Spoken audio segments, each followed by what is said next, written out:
फाहिशा बदकारा औरत जो अपना मुंह काला किया करती थी, रब तबारक व तआला ने करम फरमाया, रहम फरमाया, ऐसा रहम के मरने से पहले पहले उसके गुनाहों को माफ करके उसकी तौबा को कबूल फरमा लिया। आप कहेंगे कैसे? आया है हदीस में, मर्रत बिकल्बिन अला रासिल रकी अलहद कादा यक्तुलुहुल आतश।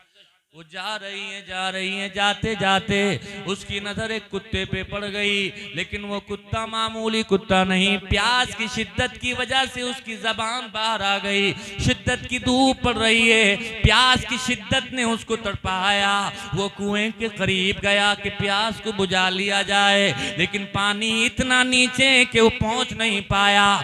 कादा यक़्तुलुहुल आतश, करीब था कि वो कुत्ता प्यासा मर जाता। उधर ही से गुजर रही थी ये फाहिशा, उधर ही से गुजर रही थी ये गुनाहगार औरत। जैसे ही देखा कि कुत्ते की जबान बाहर निकल गई, इसको रहम आ गया, इसलिए इसके सीने में जो दिल धड़क रहा था वो रहम वाला दिल धड़क रहा था। ऐ लोगों, तुम्हारे सीने में भी रहम वाला दिल धड़कना चाहिए। जो दिल सख्त हुआ करता है वो किसी मोमिन का दिल नहीं हुआ करता। मोमिन का दिल तो वो होता है कि जो दूसरे को तकलीफ में देखता है तो उसकी टीस अपने सीने में महफूज करता है। आप कहेंगे कैसे? मैं कहता हूं, अगर इसकी मिसाल देखनी हो तो 7 समंदर पार फिलिस्तीन की सरजमीन पर तुम्हारे भाइयों को मारा जा रहा है, लेकिन उसका दर्द अपने सीने में महसूस कर रहे हो। महसूस कर रहे हो कि नहीं कर रहे?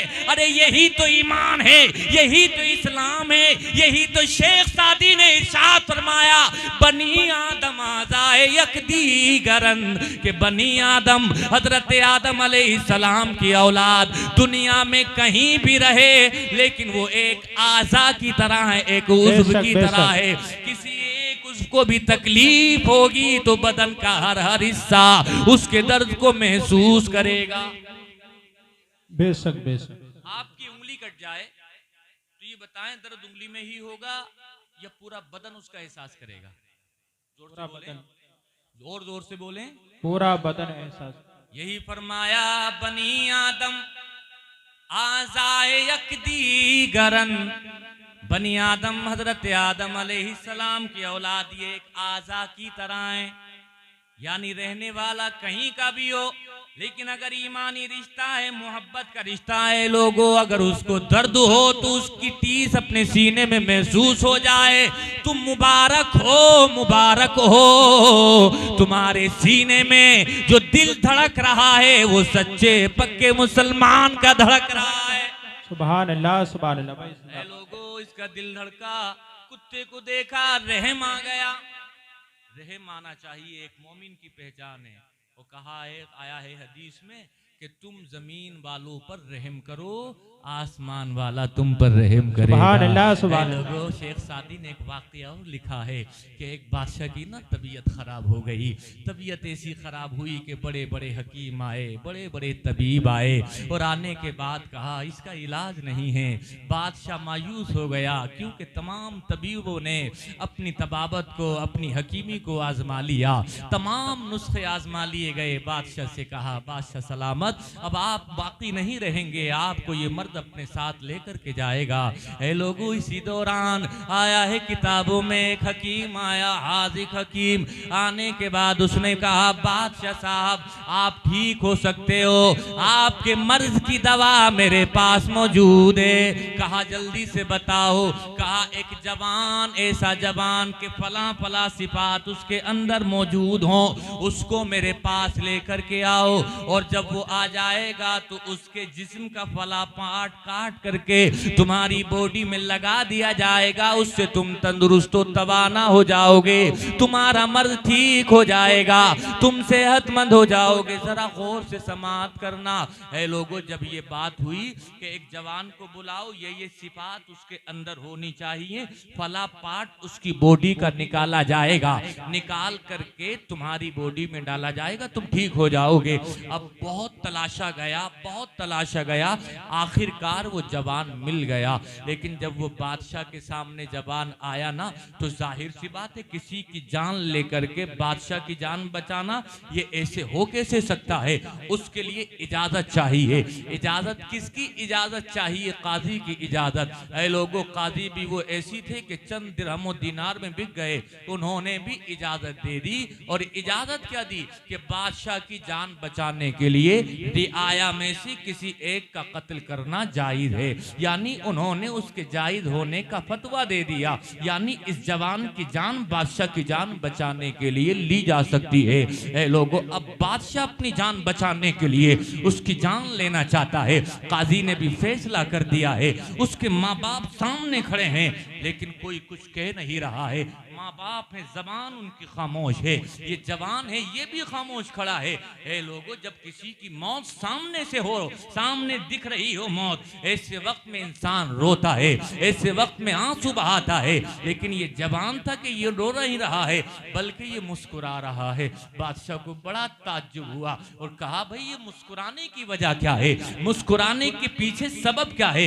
लोग अपनी मौत को अपने सामने से देखते हैं तो डर जाते हैं, खौफ से उनका सीना पानी हो जाता है। लेकिन तुम अजीब हो कि मौत का नाम सुन के, बल्कि मौत को अपने माथे की आंखों से देख करके भी तुम मुस्कुरा रहे हो। बड़ी प्यारी बात उसने कही।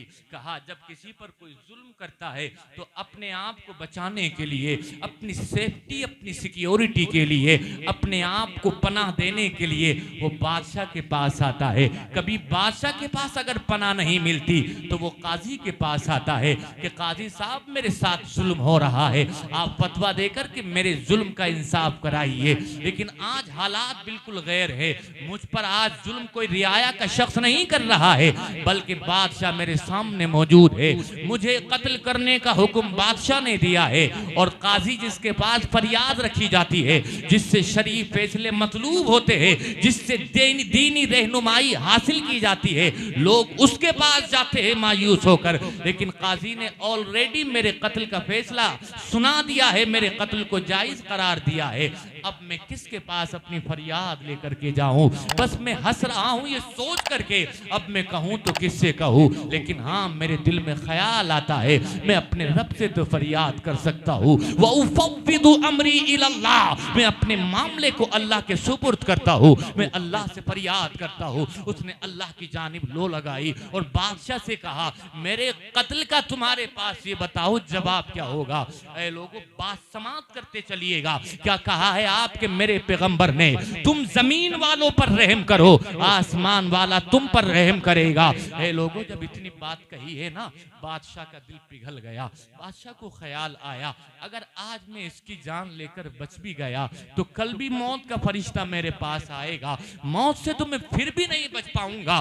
कयामत के दिन में इसके कत्ल का क्या जवाब दूंगा? इसके खून से मैं अपने हाथ रंगीन करके अल्लाह के सामने पेश होऊंगा, मेरे पास कोई जवाब नहीं होगा। उसकी बात उसके सीने पे असर कर गई और कहा, मैं इसको माफ करता हूँ, यानी अब इसका कत्ल नहीं किया जाएगा। मुझे बचाने के लिए अगर किसी की जान जाती है, मुझे ऐसी जान नहीं चाहिए। इसको माफ किया जाता है, इसको छोड़ा जाता है, इसको बख्शा जाता है, इसको छोड़ दिया जाए। जवान को छोड़ दिया गया। जवान जब जा रहा था ना भाई, तो साथ ही साथ उसने कहा, इस काजी को सजा दो। इस काजी ने मुझे बचाने के लिए इसके कत्ल को जायज करार दिया था, इसको सजा दी जाए। ऐ लोगों, अल्लाह की तकदीर देखिए, मशीयत देखिए, मसलियत देखिए। जिन डॉक्टरों ने, तबीबों ने कह दिया था ये बादशाह साहब सही नहीं होंगे, इनका मर्द ठीक नहीं होगा, अल्लाह को कुछ ऐसा मंजूर हुआ कि मौला ने उस बादशाह को सेहत अता फरमा दी। सुभान अल्लाह, सुभान अल्लाह भाई, समझा आपने?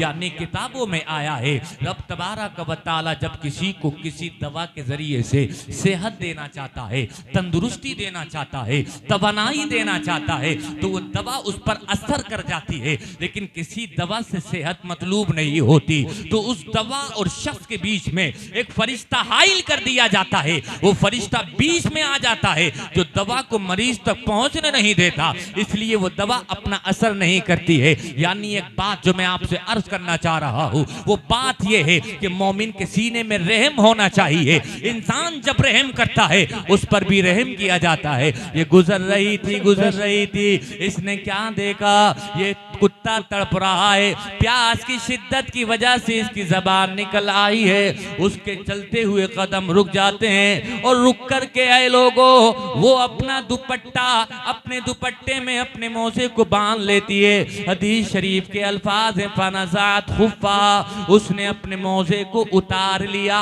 फाउ सकतहु बिखिमारिहा, और मौजे को उतारने के बाद अपने दुपट्टे से बांध लिया। एक सरा अपने हाथ में पकड़ा, दूसरे सरे को कुएं में डाल दिया और इस तरह से पानी का इकट्ठा करने के बाद इसने कुत्ते के मुंह में चंद बार निचोड़ दिया। ऐ लोगों उसकी प्यास बुझ गई। जब उसकी प्यास बुझी है वो कुत्ता चला गया, इसका इंतकाल हो गया। किसी ने ख्वाब में देकर के पूछा मा फ़अलल्लाहु बिका, रब तबारक व तआला ने तेरे साथ क्या मामला किया। तो इसका जवाब सुनो, इसका जवाब ये है मेरे आपके पैगंबर इरशाद फरमाते हैं गुफिर लहा, रब तबारक व तआला ने इसके सारे गुनाहों को मुआफ फरमा दिया। रब तबारक व तआला ने इसके गुनाहों पर माफी का कलम फेर दिया, जन्नत का परवाना अता फरमा दिया। सुभान अल्लाह। नारे तकबीर, नारे रिसालत, अज़मते वालिदैन कॉन्फ्रेंस। सुभान अल्लाह। जन्नत का परवाना समात कर रहे हैं कि नहीं कर रहे हैं। यानी एक जानवर के साथ हमदर्दी की है, एक जानवर को पानी पिलाया है तो रब तबारक व तआला की रहमत कैसे जोश में आई है। ऐ लोगों इंसानों के साथ भी रहम करना चाहिए, जानवरों के साथ भी हुस्न सुलूक करना चाहिए। लेकिन हम क्या देखते हैं, आज जानवरों को भी सताया जाता है। कुछ जानवर तो ऐसे हैं कि जिन पर जुल्म और सितम बिला वजह में किया जाता है। आपने नहीं देखा, आपकी हमारी बस्तियों में रहने वाले कुत्ते, आपकी हमारी बस्तियों में नजर आने वाले गधे, हमारी जवान हमारे बच्चे बिला वजह में उनको मारा करते हैं। लेकिन एक बात याद रखे, मेरे आपके नबी की तालीम यह है जो किसी जानवर पर भी जुल्म करेगा कयामत के दिन उसका हिसाब देना पड़ेगा। तुम्हारे पैगंबर की तालीम तो ये है लोगों कि तुम अगर किसी भूखे को देखो तो खाना खिलाओ, किसी प्यासे को देखो तो पानी पिलाओ। बेशक बेशक। इसी के आगे पूछा गया कीला इन्ना लना फिल बहाइमी अजरा। ऐ लोगों जब मेरे आका ने यह हदीस बयान की कि रब तबारक व तआला ने उस गुनाहगार को बख्श दिया तो साहबा में से किसी ने पूछ लिया या रसूल अल्लाह इन्ना लना फिल बहाइमी अजरा, क्या जानवरों हैवानों के साथ उसने सलूक करने में भी सवाब मिलता है। गौर से समात करिएगा, गौर से समात। क्या सवाल है? सवाल ये क्या हम जानवरों के साथ उसने सलूक करें, जानवरों के साथ अच्छा बर्ताव करें, क्या इसमें हमें सवाब मिलेगा? तो मेरे आपके आका इरशाद फरमाते हैं फी कुल्ली जाती कभी दिन रतबतिन अजरुन। मेरे आपके पैगंबर ने फरमाया हर जानदार के जिसमें जान होती है उसके साथ उसने सलूक करने पर सवाब मिलता है, अजर मिलता है। सुभान अल्लाह, सुभान अल्लाह भाई, जिंदाबाद। नेकी किया करो, सबके साथ नेकी किया करो।